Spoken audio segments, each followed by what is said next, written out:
আমরা বিভিন্ন ধরনের সাউন্ড সিস্টেম বাসায় কিংবা বিভিন্ন প্রতিষ্ঠানে ব্যবহার করে থাকি। তার মধ্যে স্টেরিও সাউন্ড সিস্টেম সবচেয়ে বেশি জনপ্রিয়। সাধারণত এগুলো বেশ সহজলভ্য হয়ে থাকে, তাই এগুলোর ব্যবহার বেশি। সাধারণত বাসাবাড়িতে এগুলো বেশি দেখা যায়। 2 চ্যানেলের অডিও সিস্টেমকেই স্টেরিও সাউন্ড সিস্টেম বলে। এই অবস্থায় একই অডিও সিগন্যাল পাঠানো হয় দুটি আউটপুটে। স্টেরিও অডিও সিস্টেমের গঠন বেশ সহজ। আপনারা যেমন স্টেরিও স্পিকারই ব্যবহার করেন না কেন, সবগুলোর গঠন প্রায় একই রকম।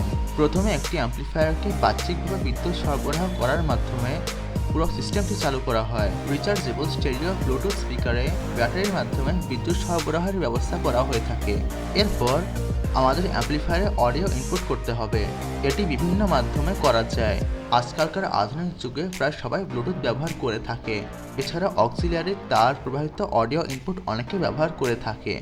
ব্লুটুথের ক্ষেত্রে একটি ব্লুটুথ চিপ অ্যাম্প্লিফায়ারের সঙ্গে লাগানো থাকে। এটি বাইরের বেতার ডিভাইস থেকে অডিও সিগন্যাল গ্রহণ করে অ্যাম্প্লিফায়ারের মূল অডিও প্রক্রিয়াকরণ আইসিতে প্রেরণ করে।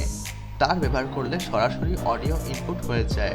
সবশেষে এবার ইনপুট করা অডিও শোনার জন্য আউটপুট প্রান্তে ড্রাইভার স্পিকার সংযুক্ত করতে হয়। স্টেরিও অ্যাম্প্লিফায়ারে দুটি স্পিকার লাগাতে হয়। স্পিকার লাগিয়ে ফেললেই অডিও সিস্টেম তৈরি হয়ে গেল।